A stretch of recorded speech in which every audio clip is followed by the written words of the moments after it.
জয় নিতাই।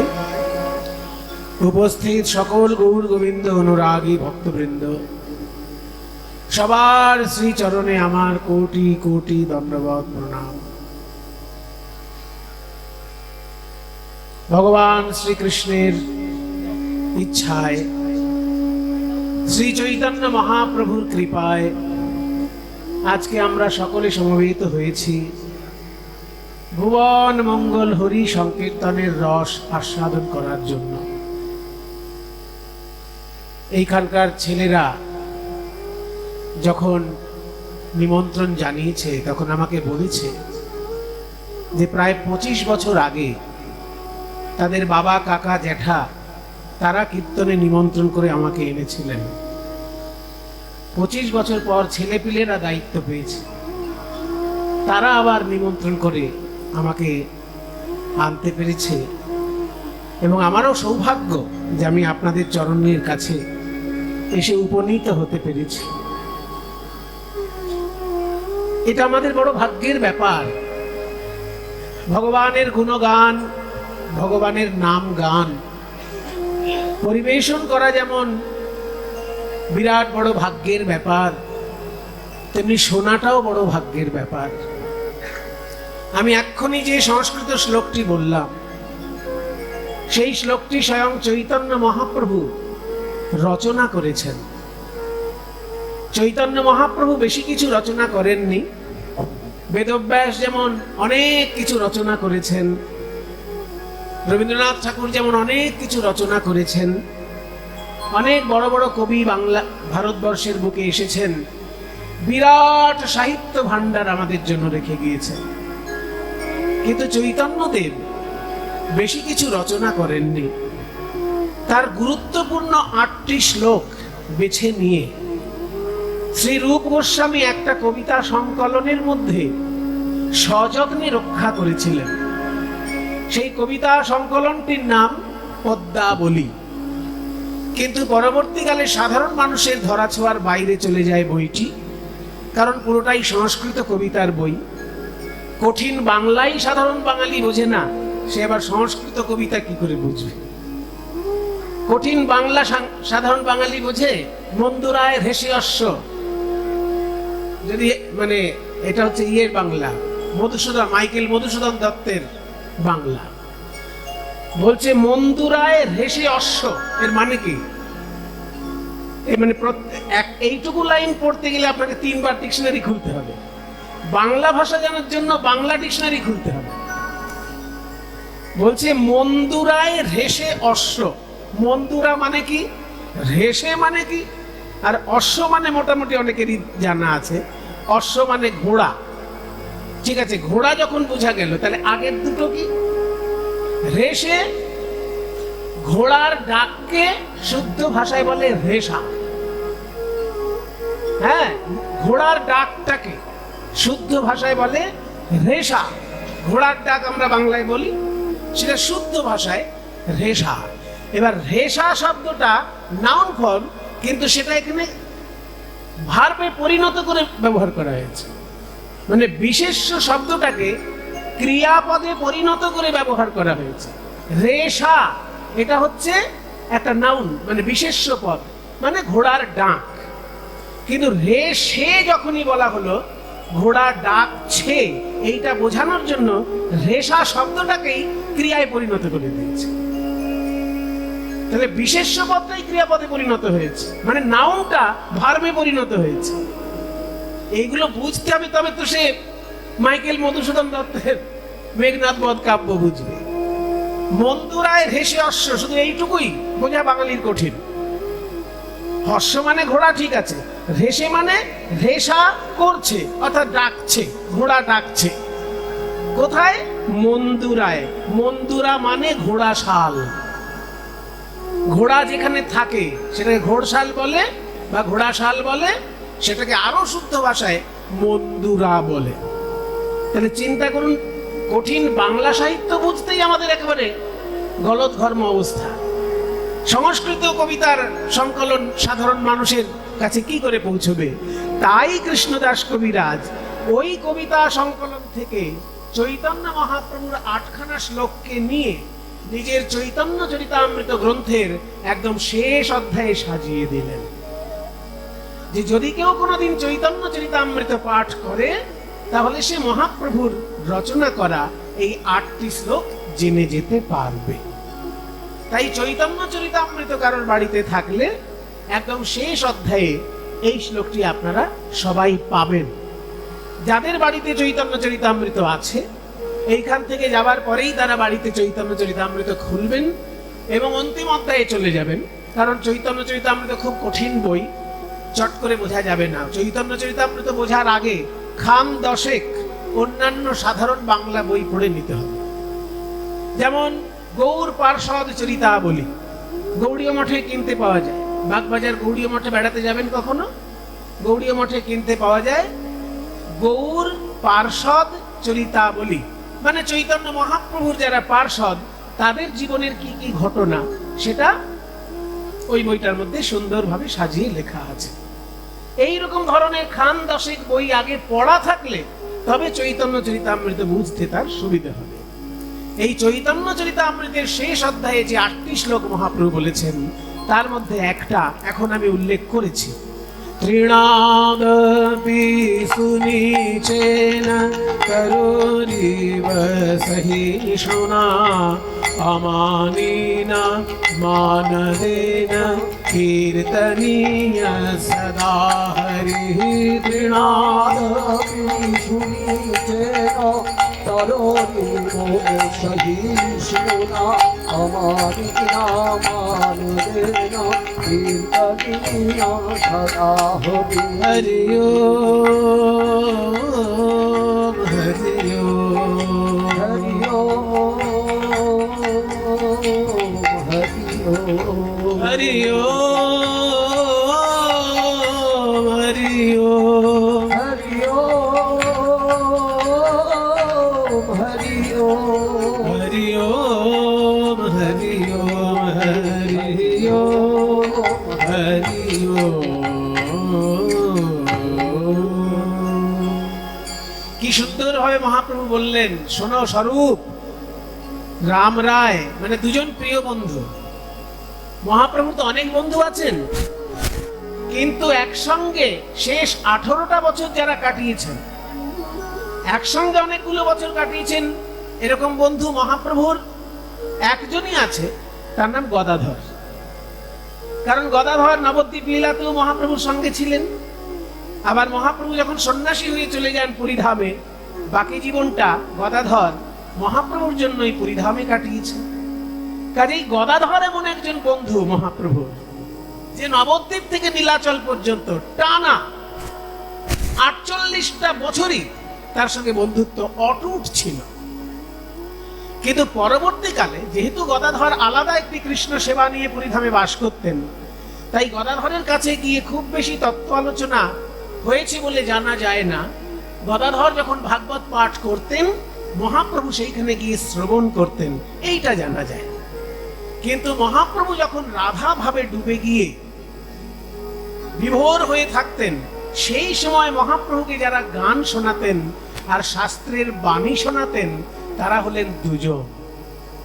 একজনের নাম স্বরূপ দামোদর আর একজনের নাম রামানন্দ রায়। স্বরূপ দামোদর কে না চৈতন্য মহাপ্রভুরই ছোটবেলার বন্ধু। চৈতন্য মহাপ্রভু সন্ন্যাসী হবেন জানতে পেরে সে আগে সন্ন্যাসী হয়ে যায়। দেখুন কতখানি ভালোবাসা। এরকম শুনেছেন কোথাও কোনো বন্ধুর প্রতি এতটা টান যে এক বন্ধু সন্ন্যাসী হবে জানতে পেরে আর এক বন্ধু আগেই সন্ন্যাসী হয়ে চলে গেছে, যে আমরা দুইজন বন্ধু সন্ন্যাসী হয়ে জীবন কাটিয়ে দেবো, কারোর কিছু বলার থাকবে না। এই জন্য নিমাই সন্ন্যাসী হবে জানতে পেরে আগেই যে সন্ন্যাসী হয়ে যায় সে হলো স্বরূপ দামোদর। তিনি মহাপ্রভুর সঙ্গে দেখতে পাচ্ছে না, শোনো এই সমস্যা হবে না।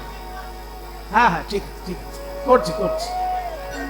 হ্যাঁ এবার ঘুরিয়েছি, না এই না এবার ঠিক আছে। লে বাবা, সমস্যাই শেষ হয় না দক্ষিণ 24 পরগনায়। জয় গুরু। আচ্ছা কি বলছিলাম, মহাপ্রভুর দুজন বন্ধু বাকি 18 বছর একসঙ্গে কাটিয়েছেন। সেই দুজন বন্ধুর মধ্যে একজনের নাম স্বরূপ দামোদর, আর একজনের নাম রামানন্দ রায়। রামানন্দ রায় হচ্ছে দক্ষিণ ভারতের রাজা, আর স্বরূপ দামোদর হচ্ছে মহাপ্রভুর নবদ্বীপে থাকাকালীন বন্ধু। রামানন্দ রায় যদিও মহাপ্রভুর সঙ্গে বন্ধুত্ব বেশি দিনের নয়, কিন্তু অন্তরঙ্গতাটা ওই স্বরূপ দামোদরের মতনই সমগোত্রের। কেন না, রামানন্দ রায় ছিলেন খুব উচ্চ স্তরের রসজ্ঞ পণ্ডিত মানুষ। একদিকে তিনি রসজ্ঞ, আর একদিকে পণ্ডিত, আর একদিকে তার বাস্তব জ্ঞান। কারণ বাস্তব জ্ঞান না থাকলে তো রাজা হতে পারে না একজন। বাস্তব জ্ঞান, পাণ্ডিত্য, ভক্তি সমস্ত এবং রসজ্ঞতা, এই এতগুলো বিষয়ের মিলন ছিল রামানন্দ রায়ের মধ্যে। সেই জন্য রামানন্দ রায় আর স্বরূপ দামোদর এই দুইজন মহাপ্রভুর খুব অন্তরঙ্গ বন্ধু হিসেবে শেষ 18টা বছর একসঙ্গে কাটিয়েছেন একটা ছোট ঘরের মধ্যে। সেই ঘরটা এখনো পুরী ধামে আছে। আপনারা যখন পুরীতে বেড়াতে যাবেন, রথ দেখার সঙ্গে কলা বেচাটাও সেরে নেবেন। মানে রথ তো দেখবেনই, জগন্নাথ দর্শন করবেন, সমুদ্রের জলে গিয়ে উথাল পাথাল সমুদ্রের জলে ঢেউতে সাঁতার কাটবেন, সব ঠিক আছে। কিন্তু প্রধান লক্ষ্য থাকবে আপনার যেটা, জগন্নাথ দর্শন এবং চৈতন্য মহাপ্রভুর সেই ঘরটিতে প্রণাম করা, যে চৈতন্য মহাপ্রভু 24টা বছর যে ঘরে কাটিয়েছে। লক্ষ লক্ষ বাঙালি আছে, পুরী ধামে যায়, সমুদ্রের ধারে হাওয়া খেয়ে চলে আসে, জানেই না চৈতন্য মহাপ্রভু কোন ঘরটায় থাকতেন। আপনারা তো ভক্ত মানুষ, তাই আপনারা খোঁজ খবর রাখেন, কীর্তনের আসরে আসলে জানতে পারবেন যে মহাপ্রভু কোন জায়গাটায় থাকতেন। কিন্তু লক্ষ লক্ষ বাঙালি এমন আছে বাবা, প্রতি বছর ঘন ঘন পুরী যাচ্ছে শুধু সমুদ্রের ঠান্ডা হাওয়া খাওয়ার জন্য। মহাপ্রভু কোন জায়গাটায় থাকতেন এ নিয়ে কারোর মাথা ব্যথাই নেই। এইরকম বাঙালিকে বলা হবে হতভাগা বাঙালি। কারণ সে চৈতন্য মহাপ্রভুর লীলা কিছু জানতে পারলো না, জীবনটা তার অসম্পূর্ণ বাঙালি জীবন। বাংলায় জন্মগ্রহণ করে, বাঙালি জাতিতে জন্মগ্রহণ করে, বিশেষ করে হিন্দু বাঙালি যদি হয়, সে মহাপ্রভুর লীলাভূমিতে গিয়ে শুধু সমুদ্রের ঠান্ডা হাওয়া খেয়ে আসবে। আরে বাবা, সমুদ্রের ঠান্ডা হাওয়া তো দীঘাতেও পাবে, ওখানে মহাপ্রভু পাবে।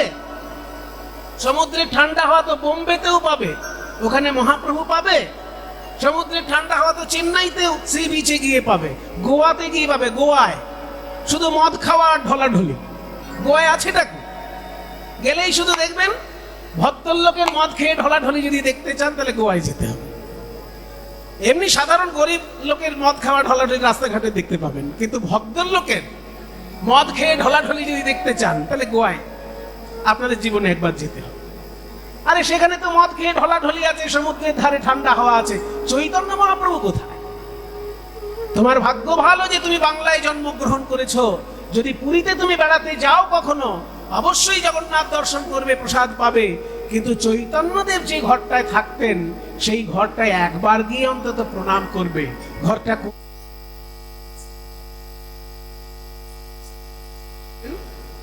সমুদ্রের ধারে সব থেকে বিখ্যাত শ্মশান আছে পুরী ধামে। সেই শ্মশানটার নাম কি অনেকেই জানেন? হ্যাঁ, এই তো অনেকে মুখস্থ আছে, স্বর্গদ্বার। শ্মশানটার নামই স্বর্গদ্বার, এত সুন্দর নাম শ্মশানটির। ওই স্বর্গদ্বার শ্মশানটি যেখানে আছে, ওইখান থেকে মানে সমুদ্রের ধারে একদম ওরই কাছাকাছি হরিদাস ঠাকুরের সমাধি মঠ আছে, যেখানে চৈতন্য মহাপ্রভু নিজে কোলে করে হরিদাস ঠাকুরকে সমাধি দিয়েছিলেন। সেই সমাধি ওই স্বর্গদ্বার শ্মশানের কাছাকাছি একদম। ওই জায়গাটা থেকে যে রাস্তাটা পুরীর মন্দিরের দিকে যাচ্ছে, ওই রাস্তায় হাঁটতে হাঁটতে হাঁটতে হাঁটতে পুরীর মন্দিরের দিকে যাবেন। পুরীর মন্দিরের আগে ওই রাস্তার ধারেই ডান দিকে পড়বে রাধাকান্ত মঠ।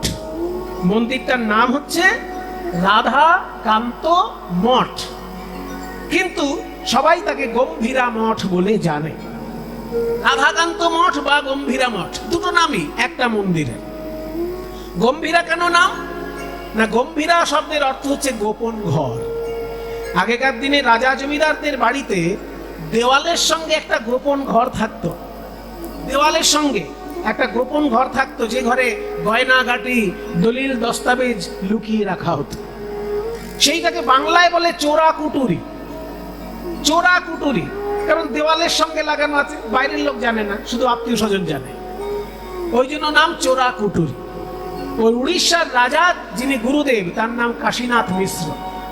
সেই কাশীনাথ মিশ্র যেহেতু রাজার গুরু, তারও তো কোটি কোটি টাকার সম্পত্তি আছে, সেই জন্য তার ওই গয়না রাখার যে ঘরটি ছিল, সেই ঘরটিকে উড়িয়া ভাষায় তারা বলেন গম্ভীরা।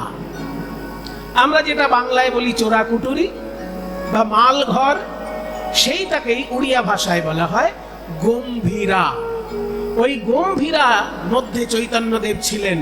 যখন মহাপ্রভু পুরীতে ছিলেন, উড়িষ্যার রাজার গুরুদেব বলে দিলেন যে চৈতন্যদেব যদি পুরীতে থাকে, যেখানে সেখানে রাখা যাবে না, আমার গয়নার ঘর থেকে সব গয়নাগুলোকে বার করে দাও, ওর মধ্যে চৈতন্যদেবকে রাখো। কারণ চৈতন্যদেব হলো আমার কাছে বিরাট বড় গয়না, চৈতন্যদেবই আমার কাছে বড় গয়না।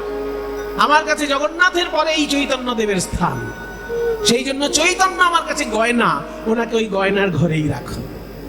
তাই সেই গম্ভীরা ঘরে মহাপ্রভু থাকতেন বলে মঠটার নাম গম্ভীরা মঠ। সোজা হিসেব মনে রাখুন, জগন্নাথের মন্দির থেকে সমুদ্রের দিকে যেতে গেলে বাঁদিকে পড়বে, আর সমুদ্র থেকে জগন্নাথের মন্দিরে আসতে গেলে ডান দিকে পড়বে। গম্ভীরা মঠ, ওই রাধাকান্ত মঠ, ওইখানেই মহাপ্রভু ছিলেন শেষ 18টা বছর, শুধু ক্রন্দন আর ক্রন্দন। 24 বছরের সন্ন্যাস নিলেন তো, আর বাকি 24টা বছর যে মহাপ্রভুর জীবনী, তার মধ্যে প্রথম 6 বছর তীর্থ ভ্রমণ। 2 বছরের জন্য দক্ষিণ ভারতে গিয়েছিলেন, তারপর ঘুরে এসে বাংলায় এলেন একবার, আবার বাংলা থেকে ঘুরে গিয়ে বৃন্দাবনে গেলেন। এই যে দক্ষিণ ভারত, বাংলা, বৃন্দাবন, এই এত ঘোরাঘুরি করতে মহাপ্রভু 6টি বছর লেগেছে। তাই দ্বিতীয় 24 বছরের মধ্যে তার 48 বছরের জীবনী, তার মধ্যে দ্বিতীয় 24 বছরের মধ্যে 6 বছর কাটে তীর্থযাত্রায়, আর বাকি যে 18টা বছর, এই 18টা বছর শুধু ক্রন্দন আর ক্রন্দন ওই গম্ভীরা ঘরের ভিতরে। একদিনকে রামানন্দ আর স্বরূপ বলল, প্রভু তুমি তো স্বয়ং ভগবান, তোমার কাছ থেকে যে জিনিস, যে তত্ত্ব পাওয়া যাবে, সাধারণ মানুষের কাছে সেই তত্ত্ব পাওয়া যাবে না। কারণ যুগে যুগে তুমি তত্ত্ব কথা বলেছ, সত্য যুগে তুমি হংসরূপ ধারণ করে তত্ত্ব কথা বলেছ, ত্রেতা যুগে তুমি গুরুর মুখ থেকে তত্ত্ব কথা শুনেছ।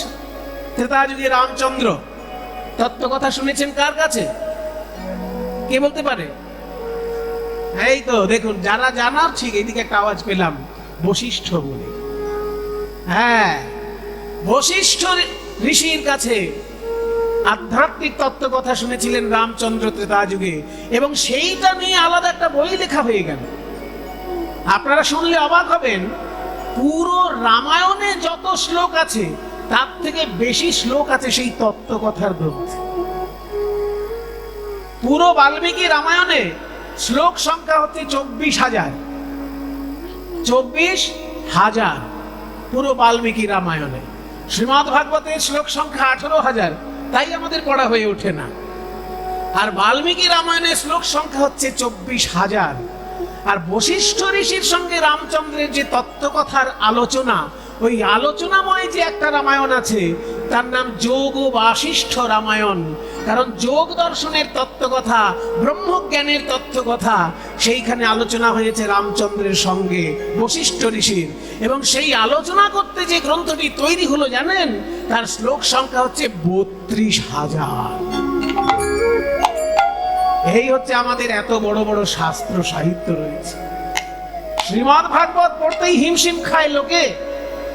সেই শ্রীমদ্ ভাগবতটি 18,000 শ্লোক। আপনাদের আশীর্বাদে আমার জীবনে সংকল্প ছিল যে শ্রীমদ্ ভাগবতের 18,000 শ্লোকই আমি পড়ব। ভগবানের কাছে প্রার্থনা জানিয়েছি, প্রভু অনেক ব্যস্ত জীবন তুমি আমাকে দিয়েছ, কিন্তু এই ব্যস্ত জীবনের মধ্যেও যেন এইটুকু ধর্ম করে রাখতে পারি যে 18,000 শ্লোক যেন পাঠ অন্তত করতে পারি।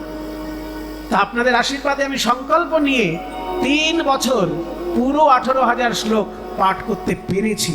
এটা আপনাদের মতন সাধু গুরু বৈষ্ণবের কৃপা ছাড়া সম্ভব না। একদিন 8 থেকে 9 ঘন্টা সময় লেগেছে, একদিন 2,500 শ্লোক পাঠ করার নিয়ম। যেখানে 7 দিন ধরে ভাগবত পাঠ হয় তাকে বলা হয় ভাগবত সপ্তাহ।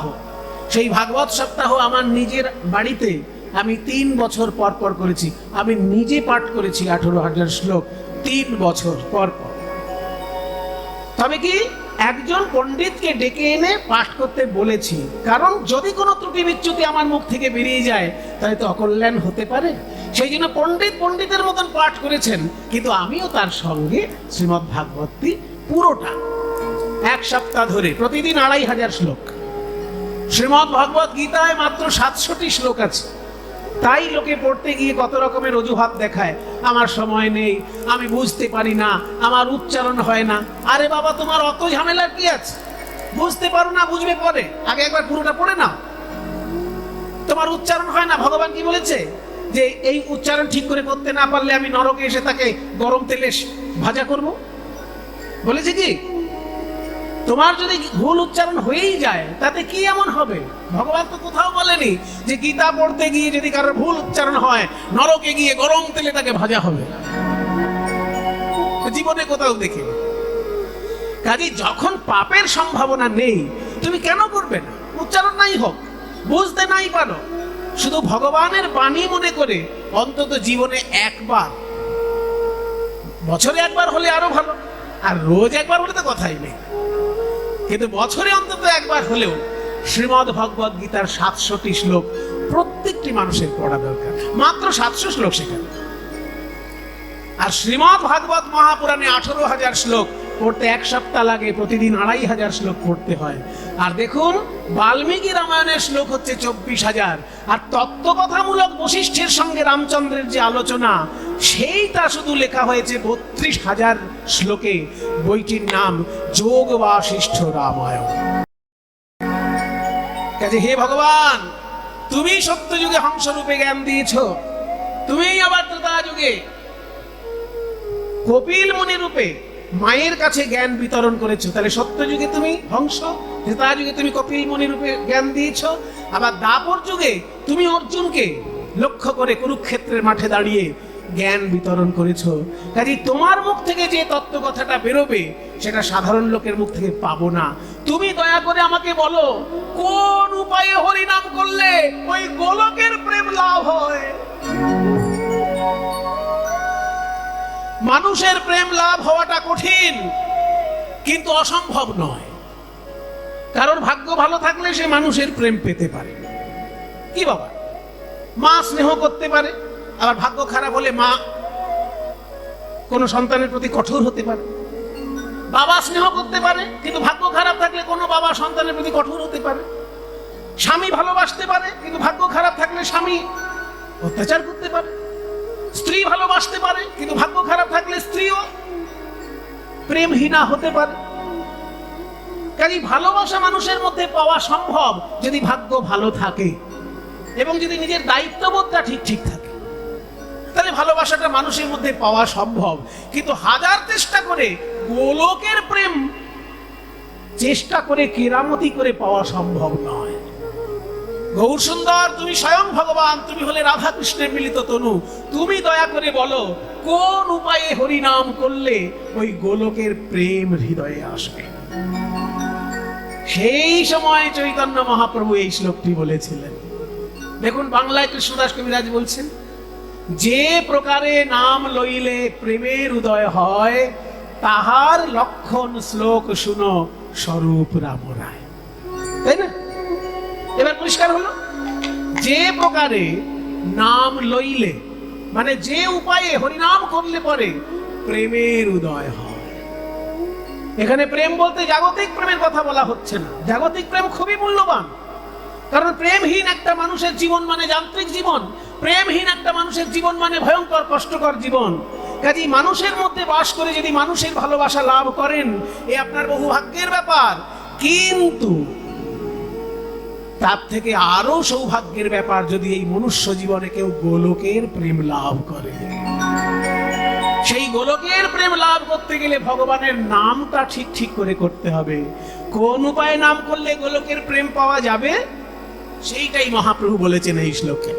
तृणादपि सुनिचेन करोरिव सहिष्णुना अमानिना माननेन कीर्तनीय सदा हरि तृणादपि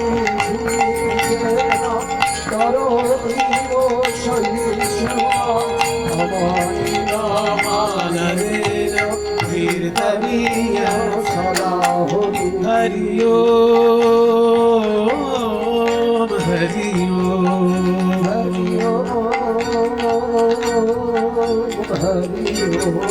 हरि ओम हरि ओम हरि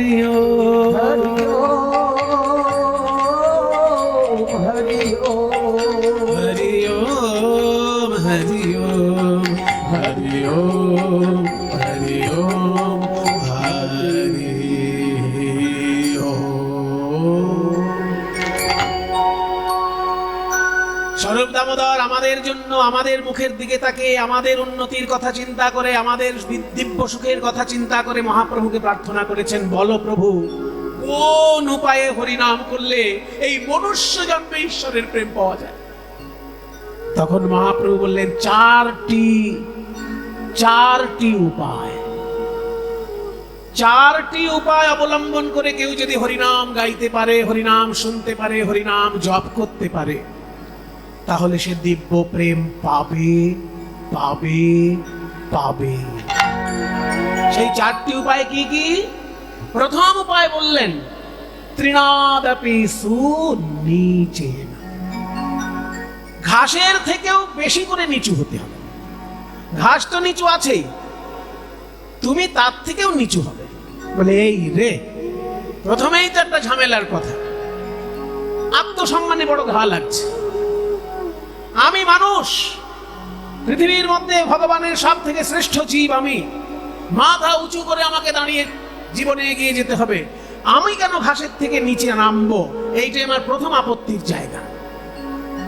মানুষ তো উন্নতি চায়, অধঃপতন চায় কি? মানুষ মাধ্যমিক থেকে উচ্চ মাধ্যমিক পাশ করে, উচ্চ মাধ্যমিক থেকে বিএ বা বিএসসি পাশ করে, তারপর এমএ বা এমএসসি পাশ করে, তারপর পিএইচডি। উন্নতি, ঊর্ধ্বগতি চায়। আর মহাপ্রভু বলছেন অধঃপতে যাও, ঘাসের থেকে নিচে নেমে যাও।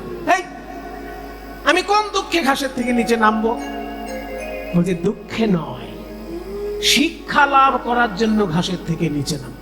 শিক্ষা লাভ করবো বিদ্যালয়ে, ঘাসের কাছে? হ্যাঁ, ঘাস তোমার বড় শিক্ষক। কেন জানো?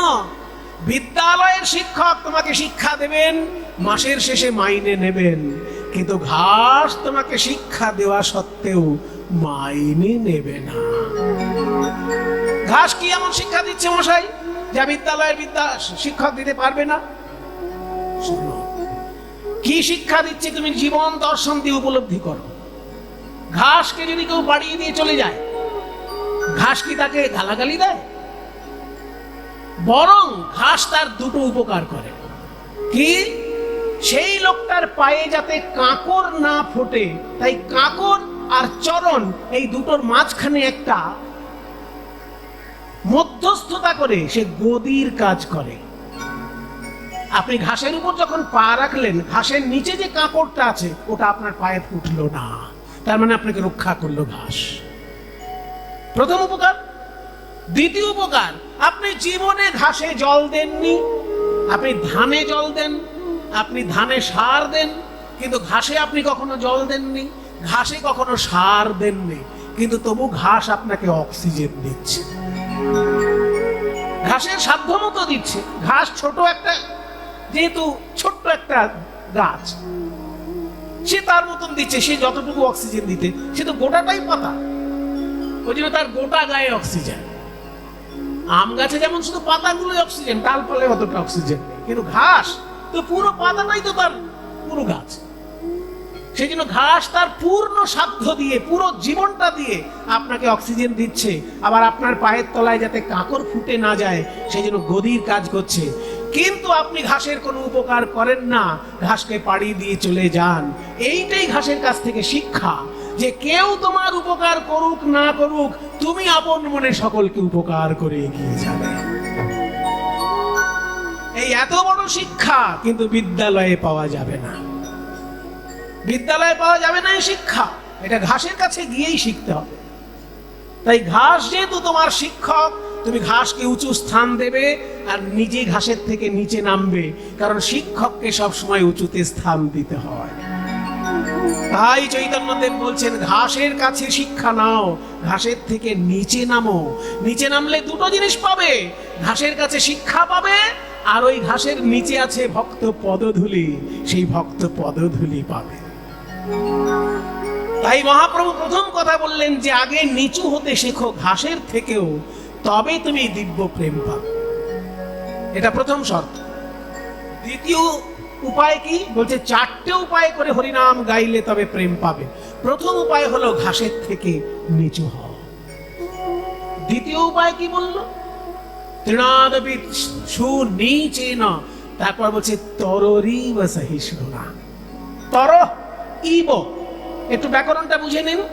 তরু মানে গাছ, আর তর মানে গাছের। তরু মানে গাছ, আর তর মানে গাছের। ইব মানে মতন, তর ইব মানে গাছের মতন। এবার তর বিসর্গ যুক্ত ইব, এই দুটো মিলে গিয়ে রয় হস্যি হয়ে গেছে, তররিব। তররিব মানে গাছের মতো, গাছের মতো সহ্য ক্ষমতা অর্জন করতে হবে। মহাপ্রভু বলছেন ঘাসের থেকে নিচু হয়ে ঘাসের মতো বিনা কারণে লোককে উপকার করার শিক্ষা নিতে হবে, আর গাছের মতো সহ্য ক্ষমতা অর্জন করতে হবে।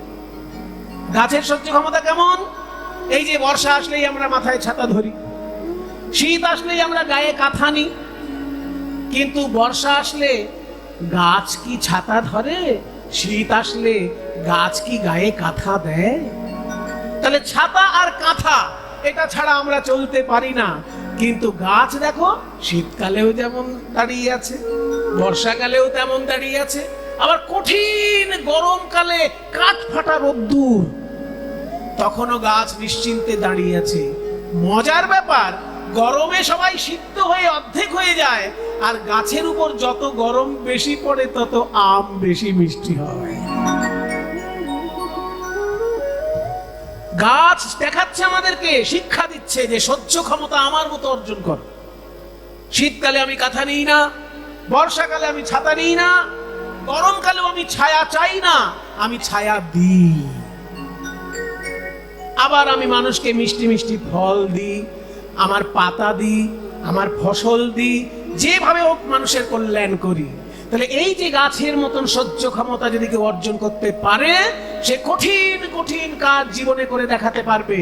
ওই জন্য মহাপ্রভু বললেন তোমার প্রথম শিক্ষা ঘাসের কাছে, দ্বিতীয় শিক্ষা গাছের কাছে। তররিব সহিষ্ণুনা। তৃতীয় কি বললেন উপায়? না অমানিনা, মানে নিজের মান সম্মান নিয়ে বেশি মাথা ব্যথা করো। মান সম্মান তুমি ঠিক পাবে, কাজগুলো ঠিক ঠিক করে যাও। তুমি যদি শিক্ষক হও, ঠিক ঠিক শিক্ষা দাও। দেখো তুমি একটা ছেঁড়া জামা গায়ে দিয়ে রাস্তায় গেলেও লোকে তোমাকে প্রণাম করবে। তুমি যদি ডাক্তার হও, ঠিক ঠিক ডাক্তারি করো। দেখো তুমি মরে যাওয়ার পরেও লোকে বলবে অমুক ডাক্তার বাবু ভগবান ছিল গো, কত লোকের প্রাণ বাঁচিয়ে দিয়ে গেছে। তাহলে সেবা যদি তুমি ঠিক ঠিক করে যাও, মান সম্মান তুমি আপনি পাবে। মান সম্মান নিয়ে মাথা ব্যথা করো না, এটা মহাপ্রভুর তৃতীয় শিক্ষা। চতুর্থ উপায় কি বললেন? না মান দেন। নিজের মান সম্মান নিয়ে ভেবো না, শুধু কাজ ঠিক করো।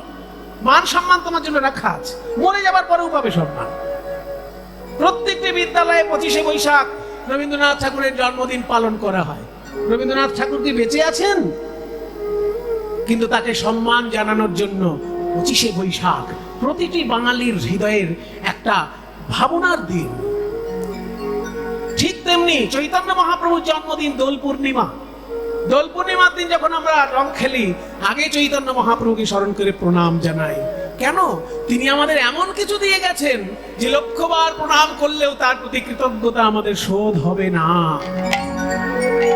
তাই মান সম্মান নিয়ে মাথা ব্যথা না করে কাজ ঠিক করে গেলেই মান সম্মান আপনি আসবে। আর চতুর্থ নিয়ম বললেন অপরকে সম্মান দিতে ভুলো না। কেউ যদি তোমার থেকে জাতে ছোট হয়, মনে করো তুমি ব্রাহ্মণ আর তোমার সামনে যে লোকটি রয়েছেন তিনি শূদ্র, তুমি কিন্তু তাকে অসম্মান করবে না। মনে করো তুমি পণ্ডিত, তোমার সামনে যিনি রয়েছেন তিনি হচ্ছেন মূর্খ, তুমি কিন্তু তাকে অসম্মান করবে না। মনে করো তুমি ধনী, তোমার অনেক টাকা, আর সামনে যে লোকটি আছে সে গরিব, তবু তুমি তাকে অসম্মান করবে না। কেন না, যে ঈশ্বর তোমার মধ্যে আছেন সেই ঈশ্বরই ওই মানুষটির মধ্যে আছে। ওই জন্য কি সুন্দর বললো না চরিতামৃতে, যে বৈষ্ণব উত্তম হইয়া হবে নিরভিমান, জীবে সম্মান দিবে জানি কৃষ্ণ অধিষ্ঠান। প্রত্যেকটি জীবের মধ্যে আমার কৃষ্ণ আছেন, কাজে আমি যদি পণ্ডিত হই, আমার সামনের জীবটি যদি মূর্খ হয়, তবু আমি তাকে প্রণাম করব, কারণ ওনার মধ্যেও সেই কৃষ্ণ যে কৃষ্ণ আমার মধ্যে আছে। আমি যদি উঁচু জাতের হই, সামনের লোকটি নিচু জাতের হয়, আমি তাকে প্রণাম করব, কারণ যে কৃষ্ণ আমার মধ্যে আছেন সেই কৃষ্ণ ওনার মধ্যে আছে। আমি যদি ধনী হই, সামনের লোকটি যদি গরিব হয়, তাকেও আমি প্রণাম করব, কারণ যিনি আমার মধ্যে আছেন সেই কৃষ্ণই ওনার মধ্যে আছে। এই চারটি উপায় অবলম্বন করে কেউ যদি হরিনাম গাইতে পারে, এই জন্মেই সে প্রেম লাভ করবে, মনুষ্য জন্মেই সে প্রেম লাভ করবে। তাকে মরে গিয়ে গোলকে গিয়ে প্রেম হতে হবে না, তাকে এই জন্মেই প্রেম লাভ হয়ে যাবে। তাই রবীন্দ্রনাথ বলেছেন না, দেখুন এই শ্লোকটার সঙ্গে রবীন্দ্রনাথের একটা গানের কি অপূর্ব মিল। ওই আসন তলের, ওই আসন তলের মাটির পরে লুটিয়ে রব, ওই আসন তলের, ওই আসন তলের। মিলটা আপনারা শুধু মিলিয়ে নিন। চৈতন্যদেব সংস্কৃতে বলেছেন, রবীন্দ্রনাথ বাংলায় বলছেন। চৈতন্যদেব বলেছেন ত্রিনাদপি সুনিচেন, মহাপ্রভু বলছেন আসন তলের মাটি। উনি বলছেন ঘাসের থেকে নিচে, আর রবীন্দ্রনাথ বলছেন আসনের নিচে। ব্যাপারটা তো একই না? মহাপ্রভু বলছেন ঘাসের থেকে নিচে নেমে যাও, তাহলে ভক্ত পদধূলি পাবে। রবীন্দ্রনাথ বলছেন আসন তলের মাটির পরে, মানে ওই পদধূলা লুটিয়ে রব, তোমার চরণ ধুলায় ধুলায় ধূসর হব। কবে আমার সেই শুভ দিন আসবে যে ভক্ত পদধূলায় আমি স্নান করব? মান সম্মান, একটু আগে মহাপ্রভু বলেছেন যে বেশি মান সম্মান নিয়ে ভেবো না, তাহলে বড় হতে পারবে না। অপরকে সম্মান করতে ভুলো না, তাহলেই বড় হবে। রবীন্দ্রনাথ বলছেন যে আমাকে মান সম্মান যত দেবে, তত আমি তোমার চরণ থেকে দূরে সরে যাব। ঠাকুর, আমাকে তুমি বেশি মান সম্মান দিয়ে যেন আমাকে ভুল পথে চালিত করো না। কেন আমায় মান দিয়ে আর দূরে রাখো? কথাগুলো শুধু শুনুন। কেন আমায় মান দিয়ে আর দূরে রাখো, মানে যে যত বেশি মান সম্মান পাবে সে তত ভগবানের চরণ থেকে দূরে যাবে না, সে তো প্রণাম করতে ভুলে যাবে। যে বেশি মান সম্মান পাবে সে প্রণাম করতে ভুলে যাবে না। তাই রবীন্দ্রনাথ বলছেন মান সম্মান দাও, কিন্তু এমন বেশি দিও না যে তোমার চরণ থেকে আমি দূরে সরে গেলাম। কেন আমায় মান দিয়ে আর দূরে রাখো, চিরজনম ওহে চিরজনম এমন করে ভুলিও না কো। আমাকে যেন সারা জীবন ভুলিয়ে রেখো না মান সম্মান দিয়ে। মান সম্মান দিয়ে আমায় ভুলিয়ে রেখো না। ভক্তের পদধূলা যেন আমি মাখতে পারি, তোমার চরণ তলে যেন আমি প্রণাম করতে পারি। হ্যাঁ, মাঝে মাঝে অসম্মান দিও, তাহলে আমি তোমাকে বেশি করে প্রণাম করতে পারবো। দেখবেন অসম্মান হলে আমরা করি না ঠাকুরকে প্রণাম, ঠাকুর কেন আমার অসম্মান হলো, কেন আমার অসম্মান হলো, বারবার প্রণাম করি। কাজে অসম্মান যদি কখনো কখনো দাও, তাহলে আমারই লাভ, তোমার চরণে আমি বেশি করে প্রণাম করতে পারবো। অসম্মানে আনো টেনে পায়ে তব, অসম্মানে আনো টেনে পায়ে তব, তোমার চরণ ধুলায় ধুলায় ধূসর হব, ওই আসন তলে। মায়ের একটু উলুধ্বনি দাও। আসন তলে মাটির পরে রুটি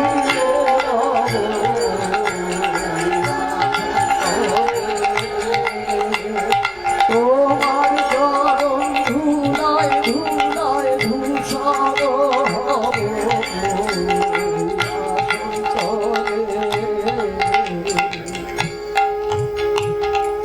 আর একটা কথা দেখুন, মহাপ্রভুর শ্লোকেরই যেন ব্যাখ্যা হচ্ছে এই গানটা। মহাপ্রভু কি বললেন?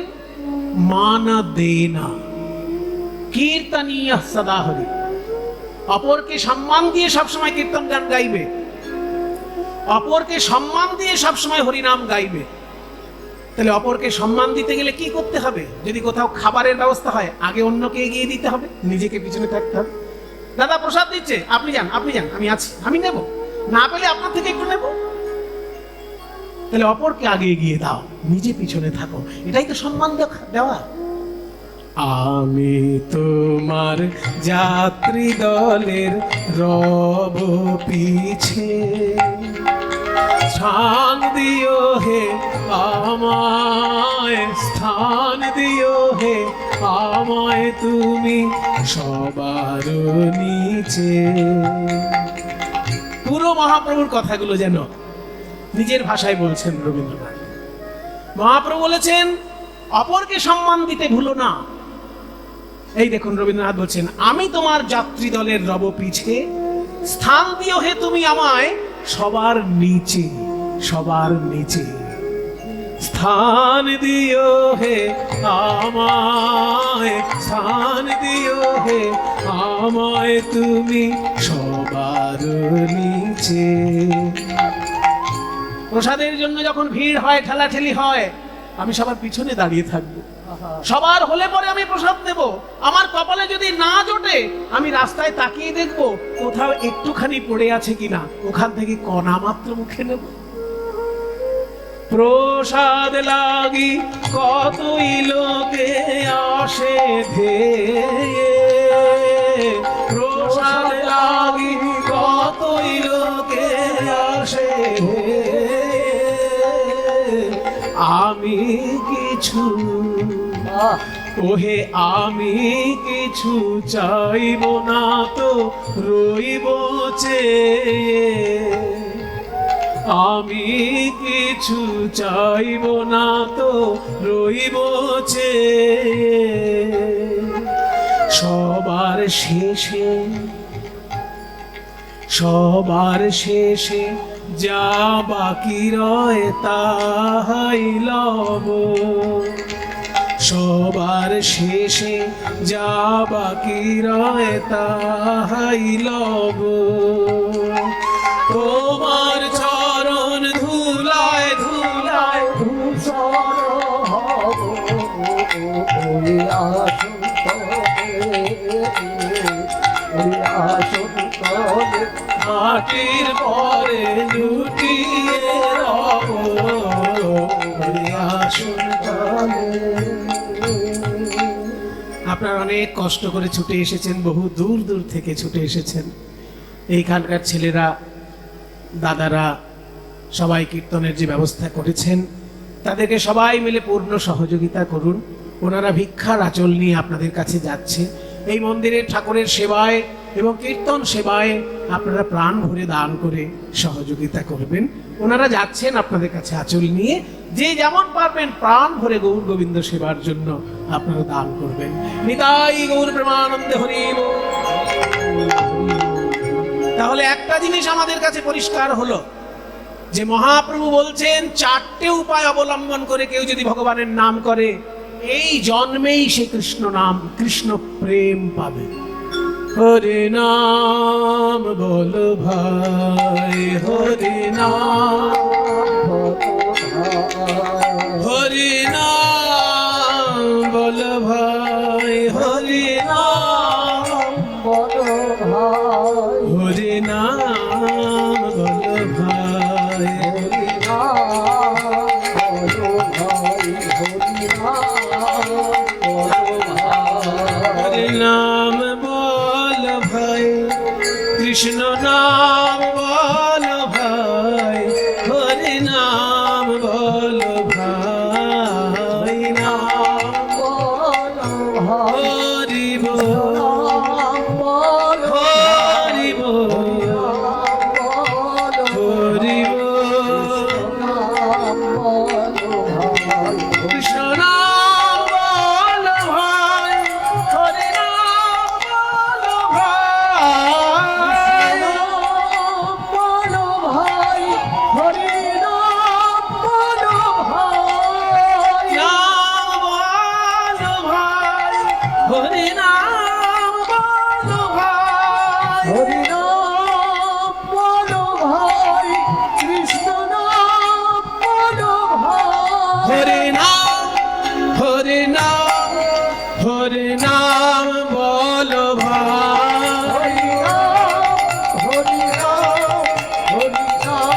একটা জিনিস খেয়াল করুন, আমি অনেকক্ষণ ধরে একটা গান গাইছি কিন্তু একটা লাইন বারবার গাইছি, নাম নাম নাম নাম, কিন্তু একটা লাইন বারবার বললেও তার মানেগুলো অনেক।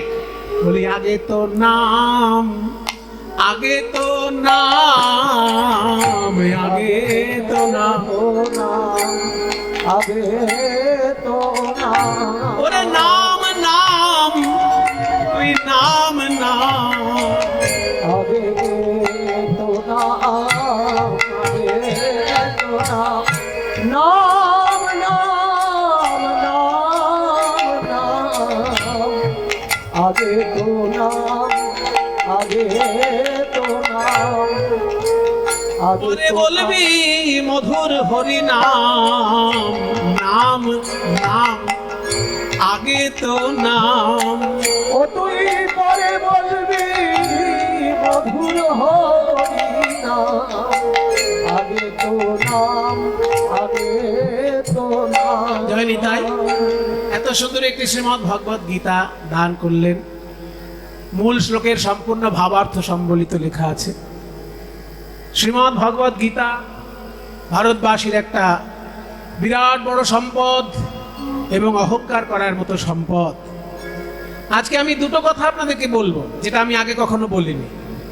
ভগবানের কৃপায় শাস্ত্র চর্চা করতে করতে অনেক নিত্য নতুন জিনিস আবিষ্কার হয়। তো একটা জিনিস আবিষ্কার হয়েছে এই গীতা সম্পর্কে আমার, আমি এর আগে বলেছি অবশ্য, যে শ্রীমদ্ ভগবত গীতায় মোট শ্লোক কয়টি, এই কিছুক্ষণ আগেই বলেছি 700টি শ্লোক, কিন্তু অরিজিনাল গীতায় 700টির বেশি শ্লোক আছে। সেই অরিজিনাল গীতাটা আমরা হাতে সবসময় পাই না। এটার কারণ হচ্ছে আমাদের গবেষণার মানসিকতাটা নেই। তো বিদেশিদের আর বিধর্মীদের অত্যাচারে অত্যাচারে আমরা এতটাই জর্জরিত হয়ে আছি যে আমাদের শাস্ত্র নিয়ে আমরা ভালো করে গবেষণা করার মতন মনটা তৈরি করতে পারি। শ্রীমদ্ ভগবত গীতায় মোট শ্লোকের সংখ্যা হওয়া উচিত 745, কিন্তু যে সংস্করণ আমরা সবাই পাঠ করি সেটা যে ভুল তা বলবো না, কিন্তু এইটুকু বলা যায় সেটা অসম্পূর্ণ। ভুল নয়, কিন্তু অসম্পূর্ণ। যেখানে যে গীতা আপনারা পাঠ করছেন দেখবেন 700টা শ্লোকের বেশি হচ্ছে না, কিন্তু দিল্লি থেকে একজন বিজ্ঞানী গবেষক ওই 745টি গীতার শ্লোক সমেত অরিজিনাল গীতা প্রকাশ করেছে। সেই বিজ্ঞানীকে আমি প্রণাম জানাই, এবং আমাদের আনন্দের কথা যে তিনি বাঙালি। তিনি দক্ষিণ ভারতে যে ভাবা রিসার্চ সেন্টার আছে না, সায়েন্সের একটা বিরাট বড় গবেষণা কেন্দ্র, ওই ভাবা রিসার্চ সেন্টারের তিনি সায়েন্টিস্ট। কিন্তু তিনি বিজ্ঞান চর্চার সঙ্গে সঙ্গে শাস্ত্র চর্চাও করেছেন। এই রকম ভাগ্যবান মানুষ আমাদের দেশে সংখ্যায় খুবই কম, কিন্তু উনি দেখেছেন যে গীতায় যে কটা শ্লোক থাকা উচিত সেগুলো তো নেই। ওই রকম বিজ্ঞানী একজন অনেক রিসার্চ করে কাশ্মীর থেকে প্রাচীন গ্রন্থ গবেষণা করে বার করে উনি 745টি শ্লোক সমেতই গীতা দিল্লি থেকে প্রকাশ করেছেন। আপনারা একটুখানি অ্যামাজনে সার্চ করবেন আর গুগলে সার্চ করবেন, দুটো অনেক কোম্পানি থেকেই পাওয়া যাবে। আমি দুটো কোম্পানির নাম বলে দিচ্ছি, অ্যামাজন থেকে পাওয়া যাবে, আর এক্সোটিক ইন্ডিয়া বলে একটা ওয়েবসাইট আছে, সেইখানে বই কিনতে পাওয়া যায়, সেইখানেও পাওয়া যাবে। এক্সোটিক ইন্ডিয়া কিংবা অ্যামাজন, এই দুটো প্ল্যাটফর্মে আপনারা কিন্তু পেয়ে যাবেন।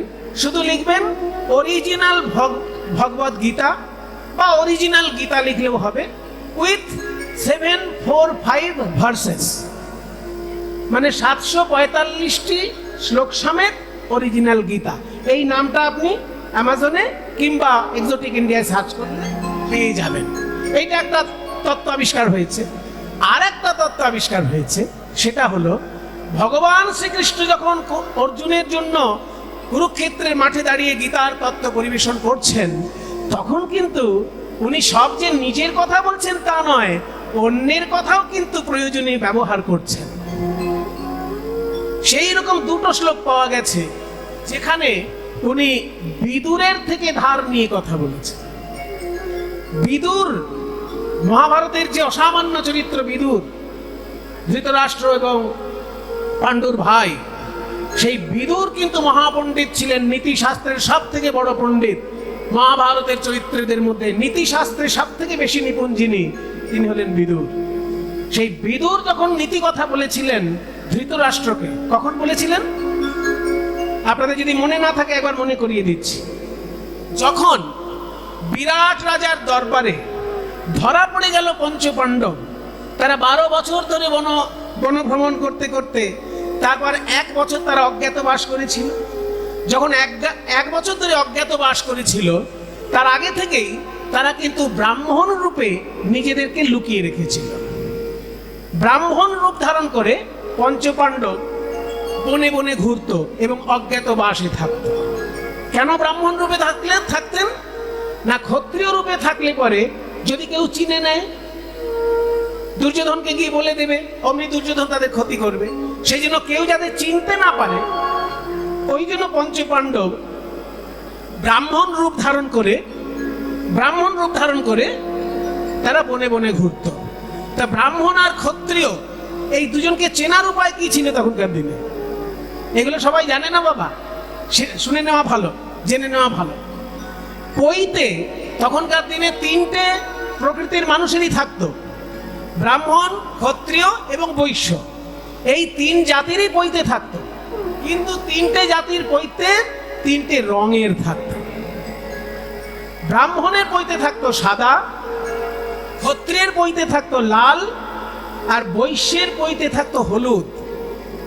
ব্রাহ্মণকে চেনা যেত তার সাদা পৈতে দেখে। এখন আলাদা করে ব্রাহ্মণ চেনা বড় মুশকিল, কারণ পৈতে এখন শুধু ব্রাহ্মণের কাঁধে নেই, এখন অনেক অব্রাহ্মণের কাঁধেও পৈতে আছে। এটা বৈষ্ণব ধর্মের অবদান। বৈষ্ণব ধর্মের অবদানে এখন কিন্তু অব্রাহ্মণের কাঁধেও পৈতে আছে। যারা গৌড়ীয় মঠে দীক্ষা নেন, যারা ইস্কনে দীক্ষা নেন, বা যারা মেদিনীপুরের গোপীবল্লভপুরে দীক্ষা নেন, তাদের বৈষ্ণব ধারায় তারা কিন্তু অব্রাহ্মণের কাঁধেও পৈতে দিয়ে গায়ত্রী মন্ত্র দান করছেন। এটা বৈষ্ণব ধর্মের একটা প্লাবন বলতে পারেন, বা বৈষ্ণব ধর্মের একটা আন্দোলন বলতে পারেন। কিন্তু তখনকার দিনে, মানে মহাভারতের যুগে, ব্রাহ্মণ, ক্ষত্রিয়, বৈশ্য 3টে মানুষ পাশাপাশি দাঁড়ালে 3 জনের কাঁধেই পৈতে থাকবে। রং দেখে চেনা যেত। সাদা পৈতে হতো ব্রাহ্মণের, লাল পৈতে হতো ক্ষত্রিয়ের, আর হলুদ পৈতে হতো বৈশ্যের। সেই জন্য যখন বনে গিয়েছিল পঞ্চপাণ্ডব, তখন তাদের পৈতে ছিল লাল রঙের। কিন্তু যখনই ওই বারণাবতের কাণ্ড ঘটল, যতগৃহদাহের ঘটনা যখন ঘটেছিল, তারপর থেকেই কিন্তু তারা সাবধান হয়ে যায় এবং ওই কারণে তাদের রূপ পরিবর্তন করে তারা কিন্তু ব্রাহ্মণের রূপ ধারণ করে এবং জামা কাপড় তারা কুশের ব্যবহার করে। কুশের বস্ত্র, কম্বলের বস্ত্র তারা গায়ে দিয়েছিল। সেই জন্য যখন তারা 12 বছর বনবাস করার পর, 1 বছর অজ্ঞাতবাস করার পর, ওই অভিমন্যুর সঙ্গে উত্তরার বিবাহ যখন হয়, অভিমন্যু আর উত্তরার বিবাহ প্রসঙ্গে সকলে আস্তে আস্তে নিজেদেরকে পরিচয় দিতে থাকেন, তখন তাদেরকে চেনা যায়। সেই সময় ধৃতরাষ্ট্র পাঠিয়েছিলেন সঞ্জয়কে যে যাও পঞ্চপাণ্ডবের কাছে গিয়ে আমার বাণী বলে এসো, পঞ্চপাণ্ডব কি চায় আমায় জানাও। তখন শ্রীকৃষ্ণ এসে পঞ্চপাণ্ডবদেরকে পরামর্শ দিয়েছিলেন যে যুদ্ধ করার দরকার নেই, তোমরা বলো অর্ধেক রাজত্ব আমাদের দিয়ে দিক, কিংবা অর্ধেক রাজত্ব যদি আমাদের না দেয় 5 ভাইয়ের জন্য 5টা গ্রাম দিয়ে দিক, তাতেই আমরা সন্তুষ্ট থাকবো। তোমরা ভালো মানুষ, তোমাদের যুদ্ধ দরকার নেই। তখন পঞ্চপাণ্ডব বলেছিল শ্রীকৃষ্ণ যা বলবে সেটাই আমাদের শেষ কথা, আমরা শ্রীকৃষ্ণকে ভালোবাসি, ও যেটা বলবে সেটাই শেষ কথা। এই 5টি গ্রাম কিংবা অর্ধেক রাজ্য, এই কথা বলে যখন পাঠালো যুধিষ্ঠির, সেই সময় ধৃতরাষ্ট্র করলো কি জানেন? দুর্যোধনের সঙ্গে আলোচনা করে জানিয়ে দিল 5টা গ্রামও দেওয়া যাবে না, অর্ধেক রাজত্বও দেওয়া যাবে না, বরং তোমরা যেন যুদ্ধ করো না এইটা কথা লিখে দাও। পঞ্চপাণ্ডব তখন বললো যে ওইটা আমরা লিখে দিতে পারি, কারণ আমরা যুদ্ধ করতে চাই না, কিন্তু যদি কেউ গায়ে পড়ে আমার সঙ্গে যুদ্ধ করে আমি করব না। যেমন ভারতবর্ষ পাকিস্তানের সঙ্গে যুদ্ধ করতে চায় না, কিন্তু পাকিস্তান যদি জঙ্গি পাঠিয়ে পাঠিয়ে আমাদের পাড়াতে পাড়াতে বোম ফাটিয়ে বেড়ায়, তাহলে আমরা যুদ্ধ করব না। পাকিস্তানের সঙ্গে যতবার ভারতের যুদ্ধ হয়েছে এইভাবেই তো হয়েছে। ভারত কখনো নিজের ইচ্ছায় পাকিস্তানের সঙ্গে যুদ্ধ করেনি, বারবার পাকিস্তান জঙ্গি পাঠিয়ে পাঠিয়ে আমাদের ভারতবর্ষটাকে নষ্ট করার চেষ্টা করেছে, আর ভারতবর্ষ তখন পাকিস্তানের সঙ্গে যুদ্ধ করেছে। এটাই ছিল পাণ্ডবদেরও দৃষ্টি, যে আমরা কারোর সঙ্গে যুদ্ধ করতে চাই না, কিন্তু আমাদের সঙ্গে যদি গায়ে গা লাগিয়ে কেউ যুদ্ধ করে তাকে তো শায়েস্তা করতেই হবে। এই সময় সঞ্জয়কে দিয়ে যুধিষ্ঠির এই কথা বলে পাঠিয়েছিলেন ধৃতরাষ্ট্রের কাছে। ধৃতরাষ্ট্রকে যখন যুধিষ্ঠির বলে পাঠালেন যে আমরা যুদ্ধ করব না, এই কথা দিতে পারি না, যুদ্ধ যদি আপনারা করেন আমরা তার উত্তর দেব, আমরা নিজে থেকে যুদ্ধ করব না। সেই সময় সঞ্জয় এসে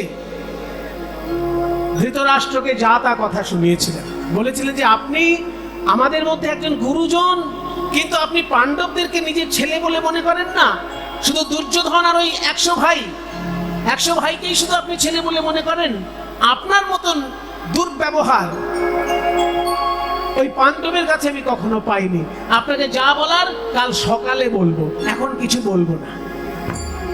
এই বলে তিরস্কার করে যখন সঞ্জয় চলে যায়, সেই সময় রাত্রের ঘুম নষ্ট হয়ে যায় ধৃতরাষ্ট্র। যে সঞ্জয়ের মতন আমার আজ্ঞাবহ সেবক, সে আমাকে এত বড় কথা শুনিয়ে গেল যে আমি নাকি দুর্ব্যবহার করি। তখন বিদুরকে ডেকেছিলেন ধৃতরাষ্ট্র।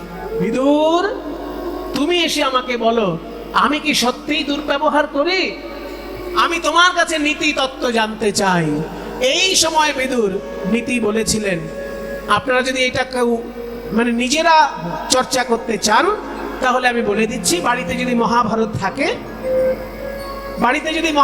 থাকে, মহাভারতের তো 18টা পর্ব আছে, তার মধ্যে উদ্যোগ পর্বে আপনারা এই অংশটা পাবেন। আদি, সভা, বন, বিরাট, উদ্যোগ। পরপর যদি আপনি মহাভারতের পর্বগুলো দেখেন, প্রথমে আদি পর্ব, তারপর সভা পর্ব, তারপর বন পর্ব, তারপর বিরাট পর্ব, তারপরে উদ্যোগ পর্ব। ওই উদ্যোগ পর্বতে দেখবেন সারা রাত্রির ধরে ধৃতরাষ্ট্রকে 2 জন তত্ত্ব শিক্ষা দিয়েছিলেন। অনেক তত্ত্বকথা সেখানে বলা আছে। তত্ত্বকথা শুধুমাত্র কীর্তনের আসরে শোনা নয়, শাস্ত্র চর্চা করে দেখবেন তত্ত্বের একেবারে বিরাট সমুদ্র আমাদের শাস্ত্রের মধ্যে রয়েছে। আমি তো একটা দুটো আপনাদেরকে বলতে পারবো, কটা আর বলতে পারবো। সেইখান থেকে আমি 2টো আবিষ্কার করেছি যে ওখানে বিদুর যে কথাগুলো শুনিয়েছিলেন ধৃতরাষ্ট্রকে, পরবর্তীকালে সেই কথাগুলোর মধ্যে 2টো কথা শ্রীকৃষ্ণ অর্জুনকে বলেছিলেন গীতার মধ্যে। সেই 2টো শ্লোক আমি আজকে আপনাদের কাছে নিবেদন করব। একটা শ্লোক হচ্ছে, বিদুর একটা দামি কথা বলেছেন ধৃতরাষ্ট্রকে, যে স্বর্গে যদি কোনো মানুষ যেতে না পারে এই পৃথিবীতে থেকে সে স্বর্গের 3টে জিনিস উপলব্ধি করতে পারে। ভালো করে শুনে রাখুন, যে মানুষ মরে গিয়ে স্বর্গে যাবে না নরকে যাবে সেটা তো কেউ বুঝতে পারছে না, সেটা বোঝা সম্ভব না। কিন্তু এই পৃথিবীতে থেকে যদি কেউ স্বর্গের উপলব্ধি করতে চায়, তার কাছে 3টে জিনিস উপলব্ধি সে পাবে। সেই 3টে উপলব্ধি কি কি? বিদুর যা বলেছেন গীতার মধ্যে শ্রীকৃষ্ণ সেই একই কথা, হুবহু একই কথা বলেছেন। সেই কথাটা হচ্ছে, সুরে বলি একটু, ত্রিবিধং নরকস্যেদং দ্বারং নাশনমাত্মনঃ কামক্রোধস্তথা লোভঃ তস্মাদেতত্ত্রয়ং ত্যজেৎ। হরি ওম। ধ্বনি গৌর হরি বল। ওম হরি ওম, হরি ওম, হরি ওম, হরি ওম, হরি ওম, হরি ওম। স্বর্গে যেখানে পাপ পুণ্যের বিচার হবার পর মানুষ আজীবন সুখ লাভের জন্য যায়, সেই স্বর্গের 2টো জিনিস এখানে পাবে, আর নরকের 3টে জিনিস এখানে পাবে। বিদুর বলছে নরকের 3টে জিনিস আগে বলেনি, তারপর স্বর্গেরটা বলছি। নরকের 3টে জিনিস কি পাবে না, নরক কুণ্ডের 4 দিকে 4টে দরজা আছে। একটা দরজার দর্শন এখান থেকে সম্ভব নয়, কিন্তু তিনটে দরজা এখান থেকে উপলব্ধি করা যাবে। সেই তিনটে নরকের দরজা কি কি গীতায় বলেছেন শ্রীকৃষ্ণ ভীষ্ম পর্বে, আর উদ্যোগ পর্বে বিদুর বলছেন ধৃতরাষ্ট্রের কাছে যে ত্রিবিধং নরকস্যেদং দ্বারম, নরকের তিনটি দরজা এই পৃথিবীতেই আছে, যে কোনো একটা দরজায় ঢুকে পড়লে নরকে পৌঁছে যাবে মানুষ। সেই তিনটে দরজা কি কি সকলের জানা, তবুও ভগবানের বাণী হিসেবে শোনা, কাম, ক্রোধ এবং লোভ। দেখুন এবার মিলিয়ে জীবনের সঙ্গে, যে লোক অত্যন্ত কামুক সে নরকে যাবে কিনা? কারণ যে অত্যন্ত কামুক তার ধর্মাধর্ম হিতাহিত জ্ঞান থাকে না, তার হিতাহিত জ্ঞান থাকে না, ধর্মাধর্ম জ্ঞান থাকে না, কাজে নরকে সে যেতে বাধ্য। ওই জন্য অত্যন্ত কামুক যে, তাকে নরকে যেতে হবে, এটা প্রথম দরজা। দ্বিতীয়, অত্যন্ত রাগী যে, সবসময় কুকুরের মতো রেগেই আছে, ঘেউ ঘেউ করতেই আছে, কারণে হোক অকারণে হোক সবসময় রেগে আছে, এই ধরনের লোক যদি থাকে তাকেও নরকে যেতে হবে। কাম, ক্রোধ তথা লোভ, লোভাতুর, এটা চাই ওটা চাই, এটা খাবো সেটা খাবো, সারাক্ষণ লোভের মধ্যে যে ডুবে থাকে সেও কিন্তু নরকে যেতে হবে, কারণ তারও হিতাহিত জ্ঞান থাকে না, তারও ধর্মাধর্ম জ্ঞান থাকে না। সেই জন্য কাম, ক্রোধ তথা লোভ, তস্মাৎ, সেই জন্য এতত্রয়ম ত্যাজেত, যতটা সম্ভব এই তিনটে অ্যাভয়েড করে যেতে হবে। সম্ভব নয়, মনুষ্য জীবনে কামও লাগে, ক্রোধও লাগে, লোভও লাগে, সবেরই প্রয়োজন আছে মনুষ্য জীবনে, কিন্তু অতিরিক্ত মাত্রায় নয়, নিয়ন্ত্রণ করে। এটাই বিদুরের বাণী বা ভগবানের বাণী। আশ্চর্যভাবে এই বাণীটি ওই বিদুরও বলেছেন ধৃতরাষ্ট্রকে, আর শ্রীকৃষ্ণ বলছেন অর্জুনকে। তার মানে কি, ভগবান যখন বাণী বলেন তিনি কিন্তু ভক্তের কাছ থেকে বাণী ধার করে নেন, এতে তার কোনো লজ্জা নেই। ভগবান যে ভক্তের কাছে সবসময় ছোট হয়ে থাকেন, এই বাণীটা তার একটা প্রমাণ।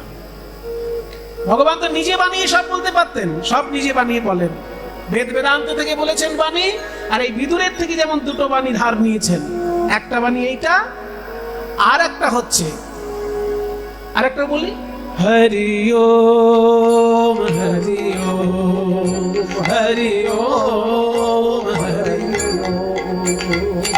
উদ্ধরে দাত্মনাত্মানম নাত্মানম অবসাদয়ে আত্মা হ্যেবাত্মনো বন্ধুরাত্মৈব ত্রিপুরাত্মনঃ হরি ওম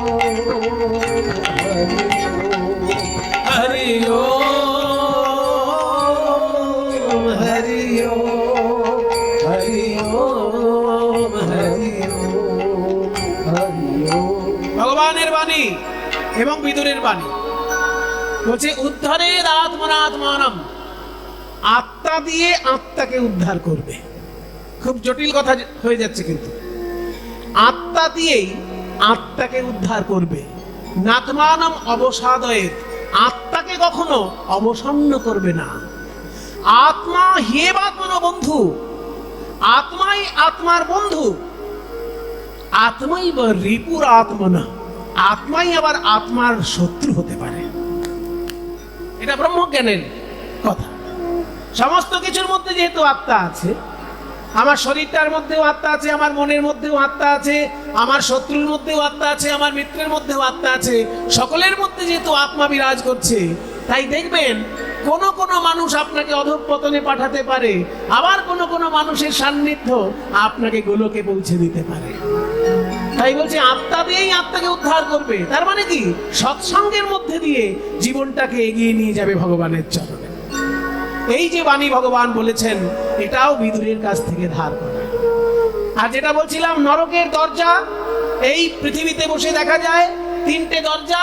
সেই দরজাগুলোর নাম হচ্ছে কাম, ক্রোধ, লোভ। আর স্বর্গের কি জিনিস এই পৃথিবীতে বসে পাওয়া যায়, সেটাও তো বিদুর বলেছেন। বলছে দেখুন, এই পৃথিবীতে বসে যদি কেউ স্বর্গ সুখ উপলব্ধি করতে চায়, তাহলে তার 6টা জিনিস পেতে হয়। ছয় হ্যাঁ? পাখা ঠান্ডা লাগছে? ও একটু পাখাটা এইদিকে বন্ধ করতে বলছি, দেখো তো সম্ভব কিনা। ও সবগুলো একটাই সুইচ বোধ হয়। এবার মাঝখানে যারা বসেছেন তাদের হয়তো গরম লাগছে। লাগবে না? পাখা লাগবে না গো? কারেন্টের কারো দায়িত্ব আছে, একটু দেখে নাও। পাখা হ্যাঁ বন্ধ করে দিয়েছে। বলছে যে দেখো, বলছে যে 6টি জিনিস যদি কেউ সংসারে বসে পায় তাহলে এখানেই সে স্বর্গ সুখ পাচ্ছে। সেগুলো কি?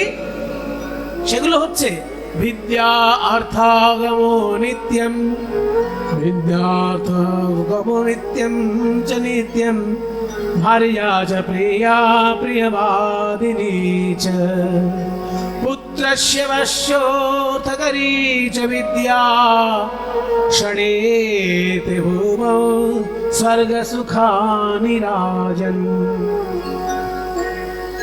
বলছে অর্থাগমো নিত্যমরোগিতা চ